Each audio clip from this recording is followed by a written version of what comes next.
الذي ليس لصفته حد معدود ولا نعت موجود ولا أجل ممدود الذي فطر الخلائق بقدرته ونشر الرياح برحمته ثم الصلاة والسلام على أشرف الأنبياء والمرسلين والقاسم مصطفى اللهم صل على محمد وعلى عترته طيبين الطاهرين المعصومين المظلومين ولعنة الدائم على أعدائهم أجمعين من الآن إلى لقاء يوم الدين.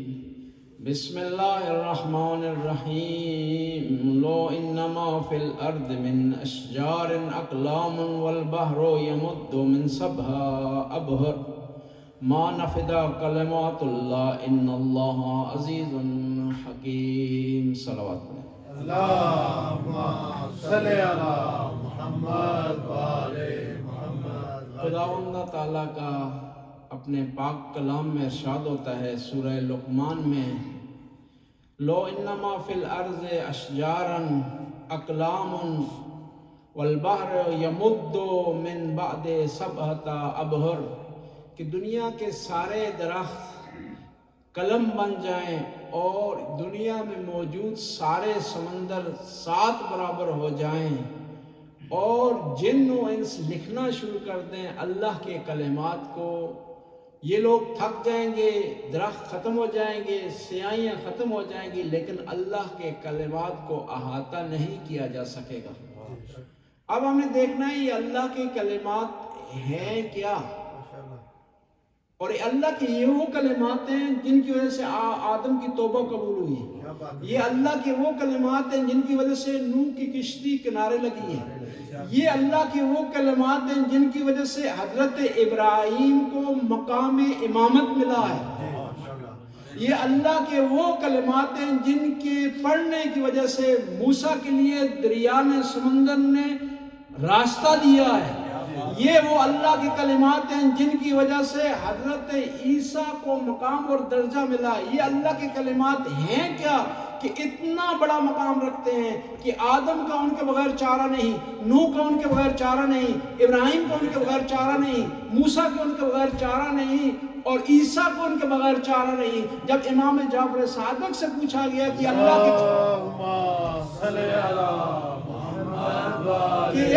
کے کلمات کیا ہیں، تو فرمایا نحنو کلمات اللہ، ہم اللہ کے وہ کلمات ہیں جن کی وجہ سے آدم کی توبہ قبول ہوئی ہے، جن کی وجہ سے نوح کی کشتی کنارے لگی ہے، جن کی وجہ سے ابراہیم کو آتش نمرود سے نجات ملی ہے، جس کی وجہ سے موسیٰ کے لیے پانی نے راستہ کھولا ہے۔ جب اولو العزم انبیاء علی کے بغیر ان کا چارہ نہیں، تو ہم کیسے کہہ سکتے ہیں کہ ہم یا علی مدد نہ بھی کہیں تو مسئلہ حل ہو جائے گا؟ اس کلمات اللہ کو ہم نے یاد رکھنا ہے، اور خدا نے عظیم نام رکھے ہیں آل بیت کے، اور آل بیت کا جو بھی نام ہے اللہ کے نام سے مشتق ہے۔ کیوں اللہ کے نام سے مشتق ہے؟ کیونکہ یہ اللہ کے اوصاف کی جھلک ہے، اللہ کے اوصاف کی جھلک ہے۔ اللہ کی سخاوت دیکھنی ہو تو علی کی سخاوت دیکھیں، اللہ کا حسن اور جمال دیکھنا ہو تو حسن حسین کو دیکھیں، وہ اعلیٰ ہے تو علی کا نام بھی جو ہے اس نے اپنے نام سے مشتق کیا ہے، وہ کیا ہے محسن ہے تو حسن کا نام بھی اپنے نام سے مشتق خود کیا اس نے، اور وہ قدیم الاحسان ہے تو اس نے جو ہے حسین کا نام بھی اپنے نام سے مشتق کیا۔ تمام انبیاء آئے دنیا میں تو ہر نبی معجزہ لے کر آیا، اپنی نبوت کی پہچان کی، اور ہر نبی کا معجزہ زمانے کی ضرورت کے مطابق تھا، جیسی زمانے کی ضرورت تھی اس طرح کا معجزہ تھا۔ زمانے کی ضرورت تھی، حضرت موسیٰ کے زمانے میں ضرورت تھی کہ جادوگروں سے مقابلہ کرنا تھا، خدا نے عصا معجزے کے طور پر دیا کہ عصا میں یہ کمال تھا کہ پانی خشک بھی کرتا تھا اور پانی لے آتا بھی تھا۔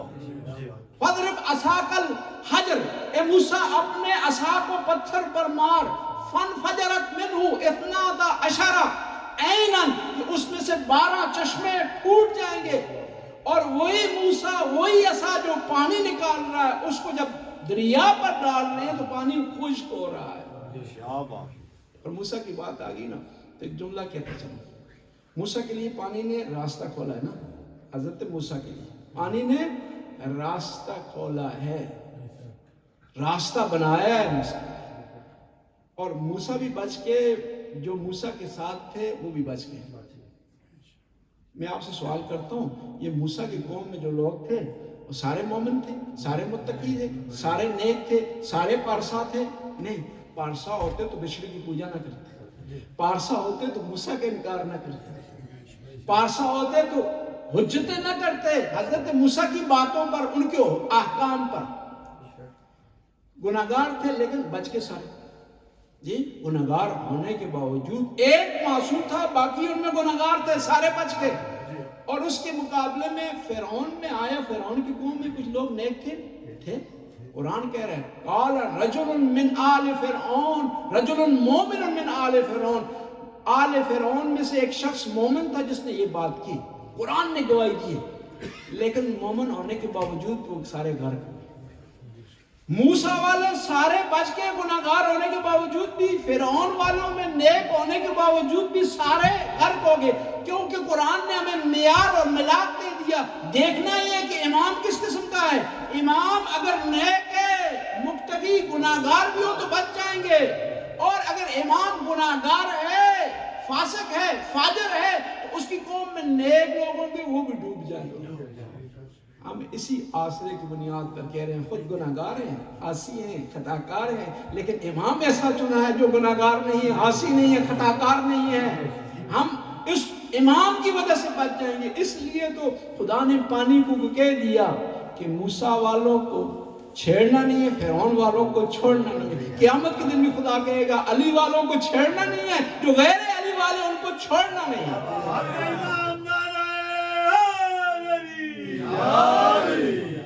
میں کہا کرتا ہوں نا، جو شیعہ علی ہے نا، ان کی لائن سیدھی ہے، لائن سیدھی ہے، آہستہ چلیں، تیز چلیں، آج نہیں کل نہیں، مقصد تک پہنچ جائیں گے۔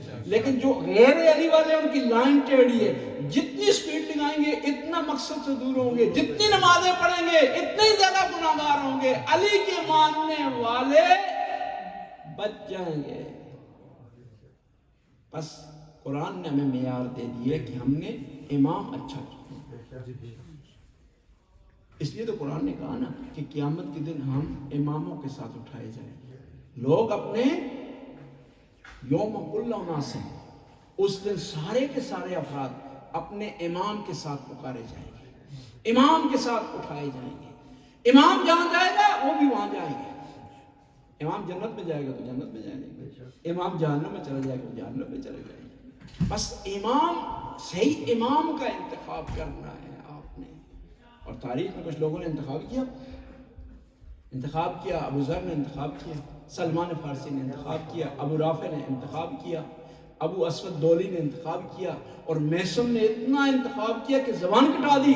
تو شاعر نے کہا فراز دار سے یہ میسم یہ بیان دیتے ہیں، رہے گا ذکر علی ہم زبان دیتے ہیں، صفحے بناؤ محبو کہ دار سے میسم نماز عشق علی کی اذان دیتے ہیں۔ بس ہر زمانے میں خدا نے ہر نبی کو ایک معجزہ دیا اس زمانے کی ضرورتوں کے مطابق۔ موسیٰ کی ضرورت تھی کہ جادوگروں سے مقابلہ تھا، عصا دے دیا۔ عیسیٰ کی ضرورت تھی کہ اس زمانے میں طبیب حضرات تھے، اتنی طاقت دی کہ مادرزاد اندھوں کو بینائی دے رہے ہیں حضرت عیسیٰ، اور لوگوں کے گھر میں جو چیز موجود ہے اس کی خبر دے رہے ہیں۔ زمانے کے مطابق خدا نے معجزہ دیا کس کو؟ حضرت عیسیٰ کو۔ اب پیغمبر کے زمانے کی سچویشن مختلف ہے۔ یہ عرب کا بدو دو چیزیں جانتا ہے، تیسری چیز جانتا نہیں ہے۔ اب اس کا پیغمبر نے مقابلہ کرنا ہے، ابو جہل کا مقابلہ کرنا ہے، ابو سفیان کا مقابلہ کرنا ہے، ابو لہب کا مقابلہ کرنا ہے۔ یہ ابو لہب، یہ ابو سفیان، یہ ابو جہل صرف دو چیزیں جانتا ہے، یہ لڑنا جانتا ہے، یہ شعر کہنا جانتا ہے۔ قرآن نے پیغمبر کو خدا نے 2 معجزے دیے تاکہ ان کے شہروں کا بھی مقابلہ کیا جا سکے اور ان کی تلواروں کا مقابلہ کیا جا سکے. جہاں تلوار کی ضرورت پڑی تو وہاں ذوالفقار عطا کی، جہاں پر شہروں کی ضرورت پڑی تو قرآن عطا کیا. تو پیغمبر کو یہ کہنا پڑا انی تارکم فیکم الثقلین کتاب اللہ و عطرۃ اہل البیت ما ان تمسکتم بہما لن تضلوا بعدی.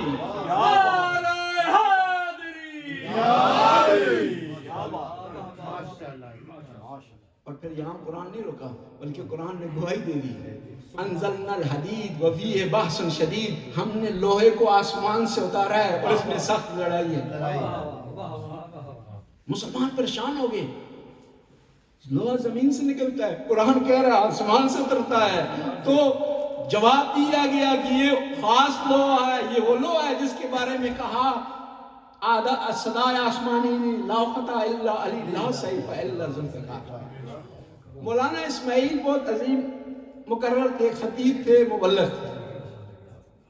یہ ایک دفعہ تقریر کر رہے تھے تو انہوں نے یہ قرآن کی آیت پڑھی انزلنا الحدید ففیہ بأس شدید کہ ذوالفقار آسمان سے نازل ہوئی ہے مولا علی کے لیے.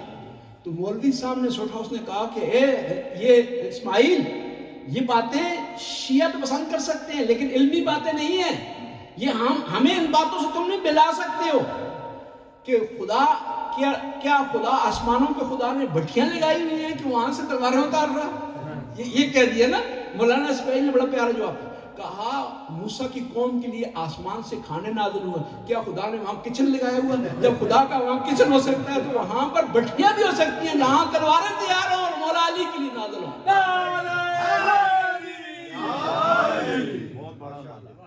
مولانا اسماعیل کی ایک اور بات میرے ذہن میں آ گئی، ضروری سمجھتا ہوں بیان کروں. یہ جاتے تھے مختلف علاقوں میں مناظرہ کرتے تھے اور مناظرے کے شروع میں درمیان میں رسی ہوتی تھی، اس طرف اہل سنت بیٹھے ہوتے تھے ہمارے بھائی اور اس طرف شیعہ، اور مناظرہ ختم ہو جاتا تھا رسی اٹھا دی جاتی، سارے نعرہ حیدری لگاتے تھے، یہ سارے شیعہ ہو جاتے. مناظرہ 9 بجے شروع ہونا تھا، مولانا اسماعیل پہلے پہنچ گئے، 8:30 بجے پہنچ گئے ہوں. شاگردوں کو بتا رہے ہیں کہ آپ نے یہ ترتیب رکھنی ہے، آپ نے یہ ترتیب رکھنی ہے، آپ نے کتاب سے یہ حوالہ دینا ہے، یہ صفحہ ہے، یہ بتا رہے ہیں، گائیڈ کر رہے ہیں. کوئی آسان کام نہیں ہوتا مناظرہ کرنا، کیوں مذہب کی ذمہ داری ہوتی ہے. خدا نخواستہ ذرا سی غلطی ہو جائے تو مشکلات کھڑی ہو سکتی ہیں اور پھر مذہب کے لیے مسائل ہو سکتے ہیں. تیاری کر رہے ہیں، ٹینشن کا شکار ہے، ایک قلم اتار رہے ہیں، دوسری لگا رہے ہیں، سیٹ کر رہے ہیں. سامنے سارے بیٹھے ہوئے ہیں، ابھی سنی مولوی نہیں آیا، سامنے سارے بیٹھے ہوئے، رسی درمیان لگی ہوئی، اس طرف شیعہ ہیں، اس طرف سنی. ایک ملنگ اٹھا، اس نے کہا علی اللہ. مولانا اسماعیل کہتے ہیں بے ملنگ تلے ساڑھے کو امام ثابت نہیں ہو رہے، اوکھے بھی ہے، تو اللہ بڑھا رہے ہیں. یہ ایک درس بھی ہے کہ ہم نے حد و حدود کے اندر رہنا ہے اور مولا کے فضائل بیان کرنا. خدا کی کیا آواز آئی؟ لا فتح الا علی لا سیف الا ذوالفقار، کہ علی کے بغیر، علی جیسا کوئی جوان نہیں ہے، بہادر نہیں ہے، اور علی کی جو تلوار ہے ذوالفقار اس جیسی کوئی تلوار نہیں. جنگ احد ہے اور یہ تلوار نازل ہوئی. اسی جنگ میں مختلف سچویشن رہی اور یہ اسلام کی سب سے زیادہ سخت جنگ تھی. ایک یہ سخت جنگ تھی اور ایک جنگ تبوک بہت زیادہ سخت تھی مسلمانوں کے لیے، بڑی جو ہے گران تمام ہوئی ہے جنگ. اس جنگ میں یہ ہوا کہ سارے اصحاب میدان چھوڑ کر بھاگ گئے. اس دفعہ ہم گئے احد کے میدان میں، تو میں مومنوں کو دکھا رہا تھا کہ وہ پہاڑ ہے جہاں پر لوگ بھاگ کر چلے گئے تھے نا. تو ایک مومن نے کہا کہ کیا ہمیں بھی وہاں چڑھنا پڑے گا؟ میں نے کہا نہیں، آپ کو چڑھنے کی ضرورت نہیں ہے، وہاں پر چڑھنے والے چڑھ گئے. کیا ہوا؟ سخت جنگ ہے یہ. اسی جنگ میں پیغمبر کے ایک صحابی ہیں، عزیر ان کا نام یا زہیر ان کا نام ہے، ان کی تلوار ٹوٹ گئی. پیغمبر کی خدمت میں حاضر ہوئے، حاضر ہونے کے بعد کہا کہ یا رسول اللہ میری تلوار ٹوٹ گئی. پیغمبر کی خدمت میں حاضر ہوئے. لیکن یہ یاد رکھیں نا، صحابہ کرام کا کتنا بڑا ایمان تھا. سختی ہے جنگ کی، سارا لشکر بھاگ گیا، تلوار ٹوٹ گئی ہے، پیغمبر خدا کے پاس مدد مانگنے کے لیے. ایسے کہتے ہیں یقین. صحابہ میں اس قسم کے یقین کے لوگ تھے، اس قسم کا عقیدہ رکھنے والے لوگ تھے. کہا میری تلوار ٹوٹ گئی ہے. تو پیغمبر نے شاخہ خرما کی ٹہنی، کھجور کی ٹہنی ہاتھ میں پکڑائی تو تلوار میں تبدیل ہو گئی، لڑنا شروع کر دیا. تھوڑی دیر بعد مولا علی آئے، کہا یا رسول اللہ میری تلوار بھی ٹوٹ گئی ہے. پیغمبر منتظر ہیں، شاخہ خرما نہیں دے رہے، کھجور کی ٹہنی نہیں دے رہے، منتظر ہیں. آسمان سے تلوار نازل ہوئی اور آواز آئی لا فتح الا علی لا سیف الا ذوالفقار. کسی نے پیغمبر سے سوال کیا یا رسول اللہ پہلے صحابی کو تو آپ نے تلوار دی، یہاں منتظر کیوں ہیں، کیوں انتظار کرتے رہے کہ تلوار وہاں سے آئے؟ جواب آئے گا یہ جو پہلے والا تھا نا یہ میرا سپاہی تھا، اس کے لیے میں نے انتظام کرنا، اور وہ ہے علی اللہ کا سپاہی، جس کا سپاہی ہے اسی نے انتظام کرنا ہے. اس لیے خدا نے انتظام کر دیا. لا فتح الا علی لا سیف الا ذوالفقار. کہتے ہیں جنگ میں اس صورتحال ہوتی تھی، جب بھی دشمن آمنے سامنے کھڑا ہوتا تھا نا تو جس لشکر میں مولا ہوتے تھے مقابلے میں جو لشکر ہوتا تھا نا سارے صحابہ کہتے تھے اسرائیل وہاں گھوم رہا ہے. اور کہتے ہیں کہ جب بھی مولا علی میدان سجا ہوا ہے، دشمن مقابلے میں آ گئے، جنگ کے لیے آ گئے نا، جب تک مولا علی میدان میں نہیں اترتے تھے دشمن خوشی کا اظہار کرتا تھا. جب میدان میں اترتے تھے تو کہتے ہیں کفار وسیعتیں لکھنا شروع کر دیتے تھے کہ اب جو ہے وہ علی آ گئے میدان. اور یہ صورتحال صرف پیغمبر کے زمانے میں نہیں تھی کہ آپ لوگ کہیں نا کہ علی اس وقت جوان تھے، بہادر تھے، طاقت تھی، نہیں، صفین میں بھی یہی صورتحال تھی. کہتے ہیں نا کہ مولا جب بھی میدان میں داخل ہوتے دشمن بھاگ اٹھتا. ایک دفعہ مولا نے کہا کیا کچھ کام ایسا کرے دشمن نہ بھاگے، کم از کم کھڑا ہونا، لڑے نہ کم از کم. تو مولا نے غازی عباس کا لباس پہن لیا. کہتے ہیں مولا نے غازی عباس کا لباس پہن لیا اور میدان میں داخل ہو گئے. مولا نے لڑنا شروع کر دیا، اس طرف سے غازی عباس بھی آ گئے. اب دشمن سمجھ گیا کہ غازی نہیں ہے اور پیچھے ہٹنا شروع کر دیا، ڈرنا شروع کر دیا. جب غازی بھی آئے نا میدان میں داخل ہوئے تو دشمن پکار اٹھا کیا اس لشکر کے لیے ایک علی کم تھا کہ دوسرا علی بھی آ گیا.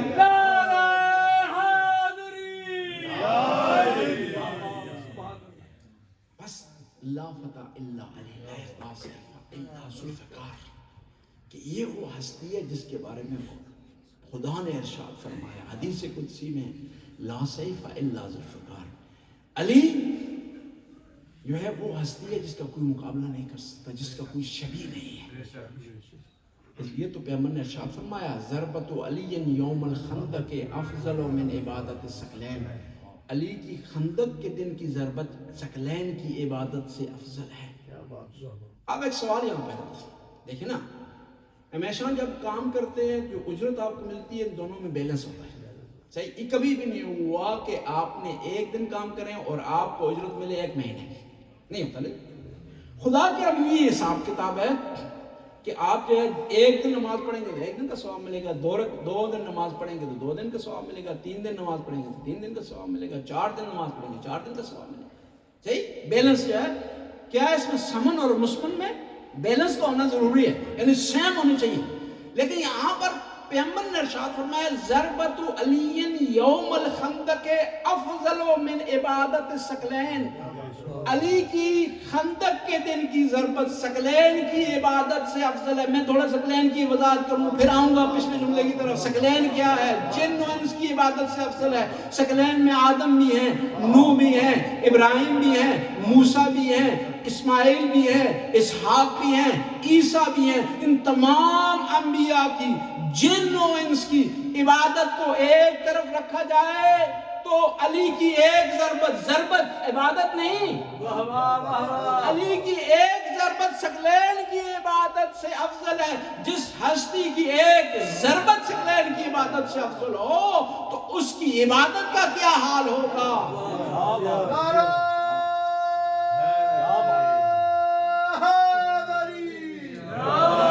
اب اس پہلے نقطے کی طرف آتے ہیں. پیغمبر نے فرمایا ضربت علی افضل من عبادت الثقلین. علی کی ایک دن کی ضربت، ایک ضربت، پوری جنگ نہیں، یہ جنگ خندق پوری نہیں، ایک ضربت ثقلین کی عبادت سے افضل ہے. اور یہ ایک اور چیز بھی ہے، پیغمبر نے یہ نہیں کہا کہ اس سے پہلے جو ثقلین کی عبادت تھی یہ نہیں کہا، بلکہ اس کے بعد ملی بھی ہے.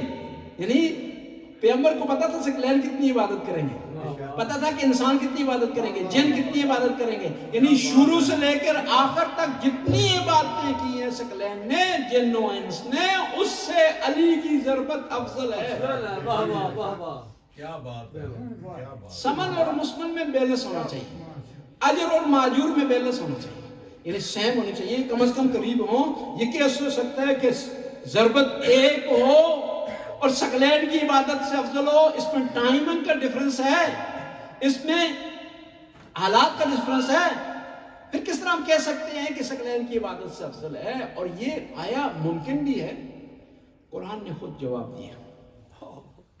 قرآن میں سورہ قدر میں آپ پڑھتے ہیں نا، اِنَّا أَنزَلْنَاهُ فِي لَيْلَةِ الْقَدْرِ وَمَا أَدْرَاكَ مَا لَيْلَةُ الْقَدْرِ خَيْرٌ مِّنْ أَلْفِ شَهْرٍ، ایک رات ہے لیکن 1000 راتوں سے افضل ہے۔ جب ایک رات 1000 راتوں سے افضل ہو سکتی ہے، ایک رات 1000 راتوں سے افضل ہو سکتی ہے، تو سکلین ایک ضربت بھی سکلین کی عبادتوں سے افضل ہو سکتی ہے۔ کہنے والا کہے گا کہ یہ جو رات ہے اس کی وجہ سے قرآن بچا ہے، یہ وہ رات ہے جس سے دین اللہ بچا ہے، اس وجہ سے یہ رات افضل ہے 1000 راتوں سے۔ ہم کہیں گے یہ رات افضل ہے اس وجہ سے کیونکہ دین اس کی وجہ سے بچتا ہے، تو جواب ملے گا وہ ضربت بھی کسی سے کام نہیں، اس کی وجہ سے دین اللہ بھی بچا ہے اور رسول اللہ بھی بچے ہیں۔ نعرہ تکبیر، اللہ اکبر، نعرہ رسالت، یا رسول اللہ، نعرہ حیدری، یا علی۔ بس قرآن نے معیار دے دیا کہ جس رات میں قرآن نازل ہو وہ 1000 راتوں سے افضل ہے، 1000 مہینوں سے افضل ہے، 1000 مہینوں سے افضل ہے، اور جو ضربت قرآن کی حفاظت میں لگے وہ سکلین کی عبادت سے افضل ہے۔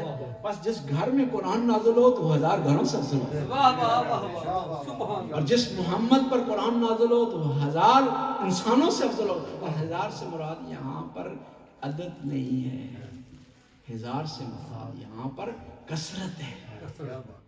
پیغمبر نے فرمایا ضربت علی یوم الخندق افضل من عبادت الثقلین، علی کی خندق کے دن کی ضربت ثقلین کی عبادت سے افضل ہے۔ جس ہستی کی ایک ضربت ثقلین کی عبادت سے افضل ہو، کیا عام آدمی اس کا کوئی مقابلہ کر سکتا ہے؟ نہیں مقابلہ کر سکتا اس کا عام آدمی۔ علی کی ضربت ثقلین کی عبادت سے افضل ہے۔ بلکہ ایک اور کہا پیغمبر نے کہ آج کل ایمان کل کفر کے مقابلے میں جا رہا ہے، یعنی سارا کا سارا ایمان کل کفر کے مقابلے میں جا رہا ہے، یعنی علی کل ایمان ہے، اس کے مقابلے میں جو بھی آئے گا وہ کل کفر ہے، چاہے مرد ہو چاہے عورت ہو۔ نعرہ حیدری۔ بس میں عرض کر رہا تھا کہ خداوند تعالی نے ہر زمانے کے مطابق ہر نبی کو معجزہ دیا اور پیغمبر کو معجزہ دیا علی۔ تبلیغ کے ابتدائی ایام میں پیغمبر نے بڑی سختی جھیلی ہے۔ یہ اسلام آپ تک پہنچا ہے نا، یہ آسانی سے نہیں پہنچا، بڑی مشکل سے پہنچا۔ پیغمبر کی تبلیغ کے ابتدائی ایام میں پیغمبر تبلیغ کے لیے نکلتے ہیں تو عربوں نے تہمتیں لگائیں، جادوگر کہا، شاعر کہا، مجنون کہا، لیکن پیغمبر اپنی تبلیغ پر باقی ہیں۔ اب ان کفار نے کہا کہ ہمارا کوئی چارہ نہیں چلتا تو ایک اور کام کریں، بچوں کو اکسائیں کہ پیغمبر کو پتھر ماریں، تکلیف دیں، اذیت کریں۔ اب اگر محمد مصطفیٰ جواب دیں گے تو لوگ اعتراض کریں گے، کہیں گے کہ یہ کیا ہے، یہ بچے انہوں نے مارا تو ان کو جواب تو یہ نہیں بنتا نا۔ صحیح، بچہ جب شرارت کرے تو اس کا جواب شرارت نہیں ہوتا، مار تو سکتے ہی نہیں۔ آپ کو تو اچھی طرح پتہ ہے نارمل جی، اس کی آپ کے سامنے وضاحت کرنے کی ضرورت ہی نہیں۔ بچہ آپ کو مارے آپ اس کو نہیں مار سکتے۔ اب کفار بھی شاید یہ والا ذہن رکھتے تھے نا مکہ کے، انہوں نے بچوں کو چھیڑ دیا۔ پیغمبر باہر جاتے واپس آتے لو لوان ہو کر واپس آئے تھے۔ امام علی نے پوچھا کہ یا رسول اللہ کیا معاملہ؟ کہا کفار کے بچے مجھے تنگ کرتے ہیں پتھر مار. کہا نہیں پریشان نہ ہو، کل سے میں آپ کا محافظ بن کر جاؤں گا، میں آپ کا معاوضہ بن کر جاؤں گا. کہتے ہیں نا اس طرح سے پتھر آتا تھا، امام علی کے ہاتھ میں کھجور کی گٹھلیاں تھیں، اس طرح سے پتھر آتا تھا، اس طرح سے گٹھلی جاتی تھی، اور گٹھلی بچے کے بدن میں سوراخ کر دیتی تھی. میں نے ایک جگہ یہ نقطہ بیان کیا تو ایک سنی مولوی نے، ایک مخالف مولوی نے اسپیکر کھول لیا. کہا یہ کیسے ہو سکتا ہے کہ گٹھلی ہو کھجور کی اور بدن میں سوراخ کرے؟ میں نے کہا یہ تو پھینکنے والا انسان ہے، اس سے کچھ عرصہ پہلے ابابیل نے کنکریاں پھینکی تھی، یہ تو پھینکنے والا انسان ہے اور بدن بھی انسان کا ہے. اور اس پرندوں کے پتھروں نے، کنکریوں نے ہاتھیوں کے اندر سوراخ کر دیے تھے. جب وہ ہو سکتا ہے تو یہ بھی ہو سکتا ہے. اس نے کہا مولانا صاحب وہاں بیت اللہ کی حفاظت کا مسئلہ تھا، یہاں تو ایسا مسئلہ نہیں ہے. میں نے کہا اگر وہاں بیت اللہ کی حفاظت کا مسئلہ ہے تو یہاں رسول اللہ کی حفاظت کا مسئلہ ہے.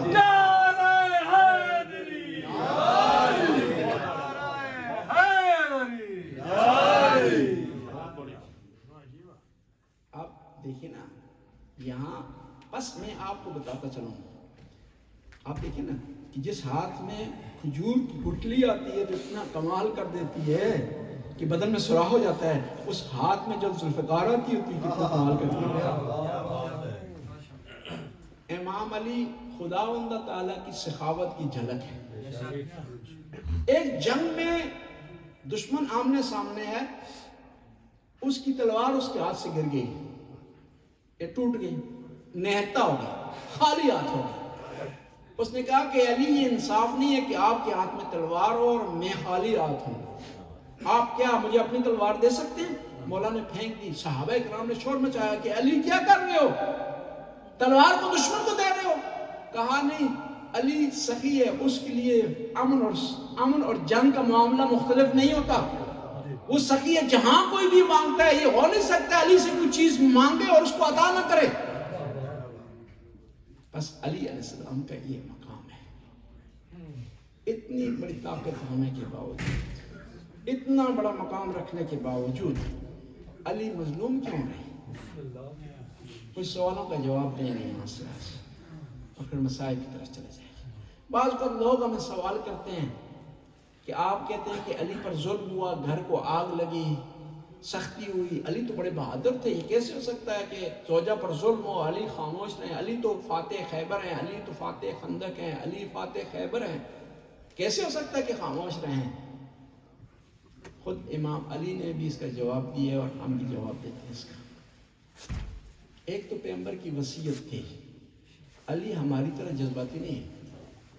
علی تو وہ عظیم ہستی ہے کہ دشمن کے سینے پر سوار ہیں، قتل کرنے کا مرحلہ آتا ہے تو اس کو چھوڑ دیتے ہیں، کیونکہ علی نے جو کام کرنا خدا کے لیے کرنا. ایک تو پیغمبر کی وصیت تھی، اس وجہ سے روکتے ہیں. دوسرا یہ ہے کہ آپ کو مثال کے لیے آپ ختم میں عرض کروں گا. پیغمبر کی ایک صحابیہ ہے، سمیہ ان کا نام ہے، عمار یاسر کی والدہ ہے. اور اسلام میں جو لوگ اسلام لائے ہیں، جو لوگ مسلمان ہوئے نا ابتدائی ایام میں، ان میں ان کا شمار ہوتا. کہتے ہیں پیغمبر قریب سے گزر رہے تھے، سمیہ پر ظلم ہو رہا تھا. پیغمبر نے آواز دی، سمیہ میں کچھ نہیں کر سکتا ہوں، کچھ مسلمان ہیں، یہی کچھ لوگ ہیں، اگر میں تلوار اٹھاتا ہوں تو یہ بھی مارے جائیں گے، لہذا سمیہ صبر کریں. جس طرح پیغمبر نے صبر کیا اس طرح امام علی نے بھی صبر کیا. اور خود امام علی نے اس کا جواب دیا ہے. کہتے ہیں اپنے اصحاب کے درمیان امام علی تشریف فرما تھے، صحابیوں سے سوال کرنے لگے، میرے صحابیوں، اے میرے چاہنے والوں، اے میرے ماننے والوں، انسان کے لیے سب سے مشکل وقت کون سا ہے؟ سب سے سخت وقت کون سا ہے؟ کسی نے کہا کسی کی ماں دنیا سے چلے جائے اس کے لیے مشکل وقت ہے. کسی نے کہا کسی ماں کا جوان بیٹا اس سے بچھڑ جائے، دنیا سے چلا جائے، اس کے لیے سخت ہے. مولا نے کہا کوئی سخت وقت نہیں ہے. سخت وقت یہ ہے کہ انسان فاتح خیبر ہو، فاتح خندق ہو، عرب کا کوئی جوان اس کے مقابلے میں ٹھہر نہ سکتا ہو، اور اس کے ہوتے ہوئے اس کی زوجہ پر ظلم کیا جائے، اس کے گھر کو آگ لگا دی جائے، اس کے موسم کو شہید کر دیا جائے، لیکن وہ اپنے آپ کو پیغمبر کی وصیت پر عمل کرتے ہوئے روک لے. علی بڑے سخت وقت گزرا ہے. علی کا مولا علی خدا روزانہ بی بی فاطمہ زہرا کی قبر پر جا کر روتے تھے، فاطمہ تو نے علی کو تنہا چھوڑ دیا ہے، فاطمہ تو اپنے بابا سے جا ملی ہے، فاطمہ تو نے بابا کا دیدار کر لیا، لیکن علی تنہا ہے۔ اور جب کوئی نہ ملتا نا درد دل بیان کرنے کے لیے، مولا جاتے کنویں سے باتیں کرنا شروع کرتا ہے۔ مدینہ کی گلیوں میں نکلتے علی لوگوں کو سلام کرتے، لوگ علی کے سلام کا جواب نہ دیتے، حسن اور حسین کو لے کر بیابانوں میں چلے جاتے علی، تنہائی کا احساس کرتے علی، اور بار بار بی بی کو یاد کرتے، بی بی جب تک تو تھی تیرا آسرا تھا، میں درد دل بیان کرتا تھا۔ اور جب بھی رمضان کا مہینہ آتا نا، پیغمبر کی اس حدیث کو یاد کرتے کہ میرے رسول میرے حبیب نے مجھے خبر دی ہے اس رمضان کی کہ علی یہ رمضان کا مہینہ آئے گا، تیری داڑھی تیرے خون سے خضاب ہوگی۔ مولا علی آپ کی داڑھی آپ کے خون سے خضاب ہوئی، لیکن کربلا میں آپ کے بیٹے کی داڑھی علی اکبر کے خون سے خضاب ہوئی، قاسم کے خون سے خضاب ہوئی، اور محمد کے خون سے خضاب ہوئی۔ جو حصہ بچانا علی اصغر کے خون کو اپنی داڑھی پر مل لیا۔ رمضان کا مہینہ تھا، مولا نے حسن بیٹے سے کہا، حسن بیٹا رمضان کے کتنے دن گزر گئے؟ کہا بابا 18 دن گزر گئے۔ کہا حسین بیٹا کتنے دن باقی رہ گئے؟ کہا 12 دن باقی رہ گئے۔ کہا وعدہ قریب آ رہا ہے۔ اس رات کو نہ، جس رات کو مولا کو ضربت لگی ہے، اپنی بیٹی ام کلثوم کے آمے بات، بیٹی خوش تھی، مدت بعد بابا آئے۔ کہا حسن بھائی آپ بھی آئے، حسین بھائی آپ بھی آئے، میں خوش قسمت ہوں بابا آج میرے مہمان۔ خواتین کے لیے ہوتا ہے نا، کوئی خاص مہمان رمضان کے مہینے میں آ رہا ہوتا ہے تو بڑی تیاریاں کرتی ہے۔ میزبان کون ہے؟ ام کلثوم۔ مہمان کون ہے؟ مولا علی۔ بی بی ام کلثوم بیان کرتی ہے، ابھی افطار کا وقت نہیں ہوا تھا، بار بار جا کر آسمان کی طرف دیکھتے تھے اور کہتے تھے خدایا میرا وعدہ قریب آ رہا ہے۔ ام کلثوم نے کہا بابا میں نے آپ کو اس سے پہلے اس حالت میں نہیں دیکھا کہ اتنے بے چین ہو، اتنے آپ مضطرب ہو۔ افطار کا وقت آیا، کیا ہوا؟ ام کلثوم نے سامنے کھانا لایا جس میں ایک نان تھا، ایک روٹی تھی، نمک تھا، دودھ تھا۔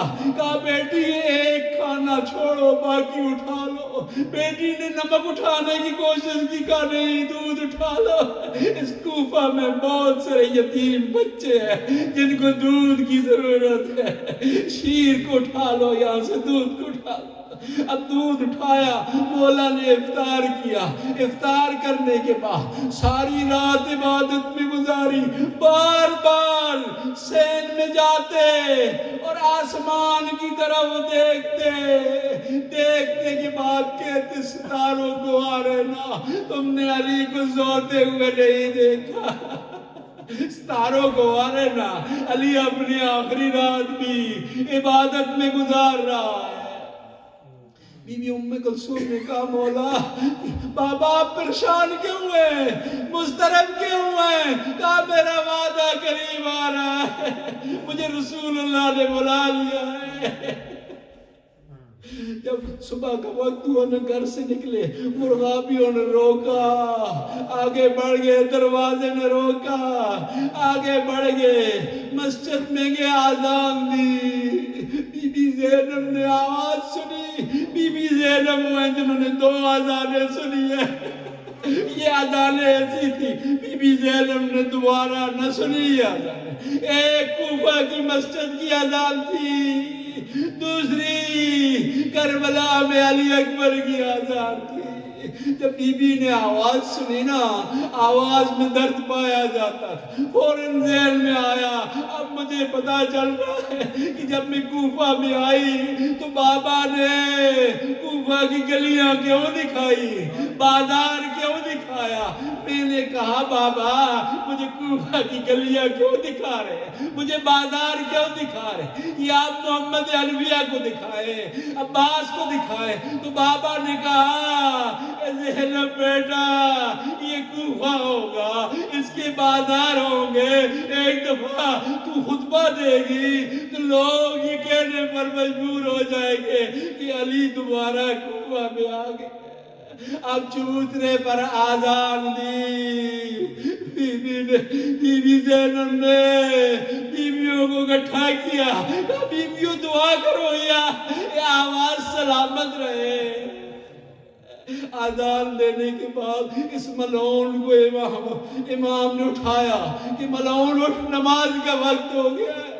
کہتے ہیں یہ اٹھا، مولا نے نیت کی، نماز کے لیے کھڑے ہوئے۔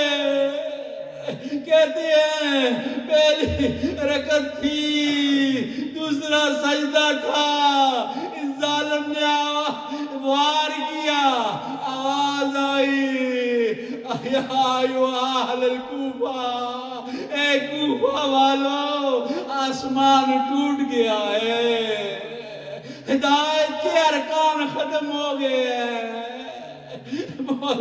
مولا پیچھے ہٹے، امام حسن کو کہا بیٹا نماز مکمل کرو۔ نماز مکمل ہوئی، مولا کو اٹھایا گیا۔ امام کیا کر رہے تھے؟ مٹی اٹھا کر اپنے سر میں ڈال رہے تھے اور کہہ رہے تھے رب الکعبہ، رب کعبہ کی قسم علی آج کامیاب ہو گیا، اور کہہ رہے تھے رسول اللہ کی بشارت مکمل ہو گئی۔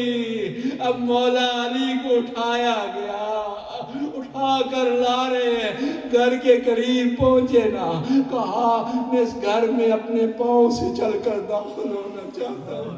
کہا کیوں؟ آپ زخمی ہیں، خون بہ رہا ہے۔ کہا میں نہیں چاہتا ہوں کہ زینب مجھے اس حالت میں دیکھے، شاید برداشت نہ کر سکے مجھے اس حالت میں دیکھ کر، کاش کہ مولا کربلا میں ہوتے۔ زینب نے علی اکبر کا لاشا دیکھا، قاسم کا لاشا دیکھا، اور محمد کے لاشے دیکھے، اور جب دیکھا نا بھائی آنکھوں سے اوجھل ہو رہا ہے، آواز دی بھیا، دلہ زینبیہ سے آواز دی بھیا تیری بہن کو کچھ نہیں دکھائی دے رہا، مجھے آواز دے تاکہ میرا موج آیا کہاں ہے مجھے علم ہو سکے۔ الا لعنت اللہ قوم الظالمین فسیعلم الذین ینقلبون ینقلبون۔ ماتم حسین، یا حسین، یا حسین، یا حسین۔